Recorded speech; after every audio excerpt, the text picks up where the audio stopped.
Doug and Trish for inviting me. This is a real honour to be here and be able to share what I'm doing with you. A number of years ago, I witnessed firsthand a young green marine turtle die a really slow and painful death. When we looked into the cause, we found over 30 different types of plastic in her gut. She was found in a pristine national park, where the plastics had become entangled in the seagrass. So as a zoologist and a science teacher, I've seen many animals die, but this was completely different. This had a profound effect on me, leading me to where I am today on a mission to stop plastics going into the sea.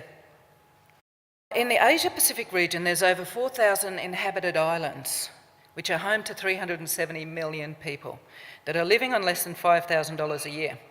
With little to no waste collection services, single-use plastics are simply dumped, burnt or buried, often ending up in waterways and in the sea. An average of 30 kilograms of plastic per person per year are disposed of, according to SPREP's Cleaner Pacific document. Multiply that by the 370 million people, including Indonesia and Philippines, and that adds up to over 11 million tonnes of plastic produced yearly, the majority of which is not recovered. So it's no wonder scientists have estimated the 8 million tonnes of plastics entering the sea every year. I believe our biggest problem is not the plastics, like many of our speakers have said today. It's our attitude. Actually, not quite that. But plasticity means anything that is capable of evolving or being reshaped. Community attitudes towards plastic need to evolve and reshape from waste management to resource recovery. We treat one-use plastics as waste, rubbish, things to be discarded, when we should be treating it as resources, valuable, versatile materials, 80% of which can be remoulded, but only 15% globally is recycled. So stopping people from using plastic items is like trying to stop the tide. By focusing on resource recovery, then we have a chance to turn the pollution problem around. We should be empowering, innovating and creating. So last year I started a business called, it was the Pacific Collective, now called the Plastic Collective, based on these three principles. Empower people with practical knowledge, innovate with ideas and designs, and create new products for market with affordable tools. The tools we developed include a mobile plastic shredding and extrusion machine called the Shrooder, and I created a specialised training program to go with it. So over the last year and a half, I took Dave Haken's modular machinery designs and buried myself in the plastic trenches, shredding, extruding, breaking, shredding and extruding again.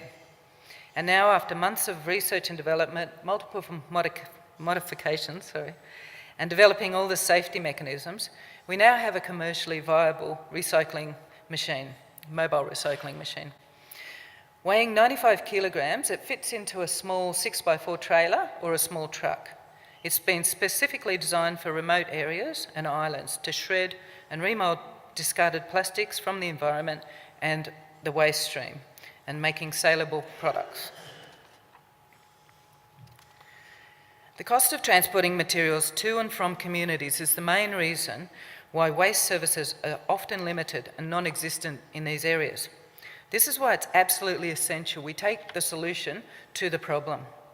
Our mobile machines can be transported very easily and set up in 30 minutes, running off mains electricity or our specialised solar unit packages that we have as well. We've also developed a specialised training program that enables small groups to start the micro-enterprises, creating jobs, products and helping the economy.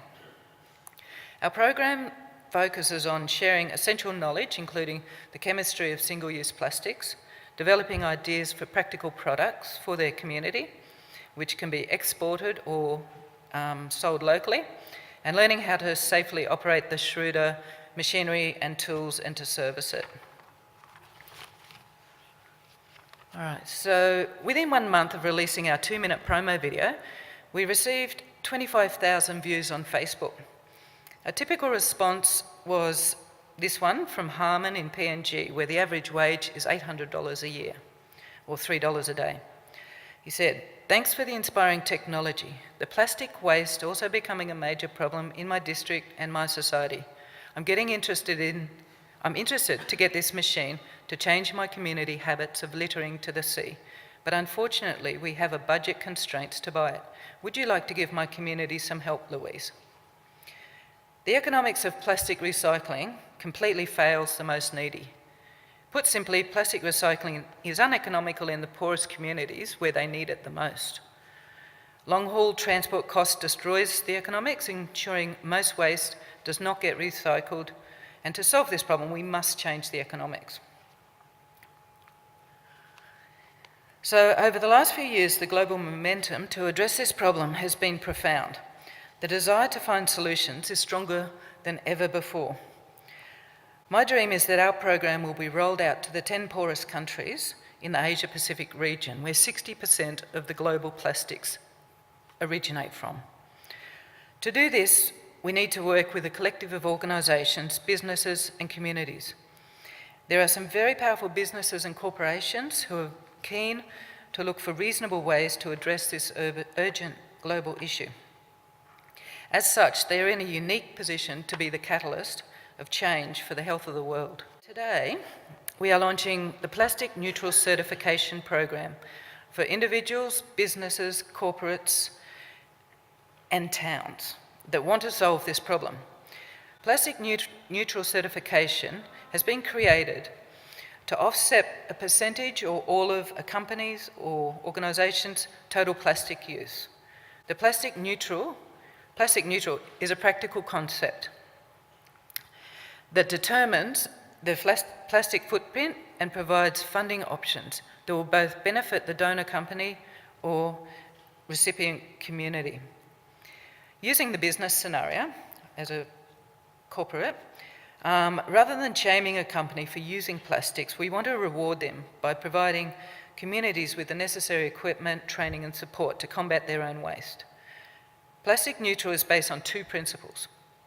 Plastic is a practical and useful material that should be valued as a resource. And number two, single-use plastics should be minimised and recycled into multiple-use applications to reduce the need for new plastics. This model promotes the circular economy or the closed-loop system, changing waste into resources. So how does it work for a company, for example? The program starts with a simple audit of a company's plastic consumption. They receive a plastic footprint and a proposal for plastic percentage offsets. We'll provide a list or an outline of suggested partner communities, most in need of plastic resource recovery and pollution control, based on research, consultation and established networks. Corporations can then choose the percentage of offsets using a 5-star rating, 1 star equivalent to offsetting 20% of their plastic footprint. Employee participation in selected programs is also optional, and by offsetting their plastic use, businesses will develop consumer trust, confidence, as well as employee engagement and positive social responsibility. An example of a plastic neutral business is a large retail company in the UK, which hands out 19 million plastic bags per month, which is the equivalent of 10 tonnes of plastic. A Schroeder can process over 1 tonne of plastic per month. For 10 tonnes, 10 machines are required. So this company donates funds to pay for the machines and the training programs, receives plastics neutral certification and becomes a corporate partner, displaying the certificate logo and publishing associated updates proudly to their employees and customers. Communities and customers want to see businesses and organisations doing good things, supporting those in need, providing infrastructure for developing countries, and cleaning the environment. This is a mutually beneficial arrangement that can lead to real and lasting change, empowering, innovating, and creating. The Plastic Neutral program can have an enormous impact on economic, social, and environmental factors. One company can change the lives of thousands. With a single sponsorship of 10 machines, communities can process plastic waste from 30,000 people, establish numerous micro-businesses, and employ up to 30 people, preventing 120 tonnes per year of plastic entering landfill, being burnt or entering the sea, plus creating products for export such as shred and filament, some of the stuff we have here that we've been making, and also products for local markets. The overall health of the people, environment and entire community will provide numerous knock-on effects such as improved fisheries, increased tourism, reduction in shipping incidents with marine debris, and the list goes on. So we are very proud to announce, so over the last few weeks, we have got our first plastic neutral corporation has come aboard and is sponsoring a pilot project in Vanuatu, Port Vila. So as part of this pilot, we have been invited to demonstrate our Shrooder, or I'm going over there with the Shrooder, to the Pacific Mini Games early December in less than a month, where over 20 Pacific Island countries will be meeting. In addition to that, we're in discussions with an Australian government department to create the world's first plastic neutral town in northern New South Wales. Oh, one more. There you go.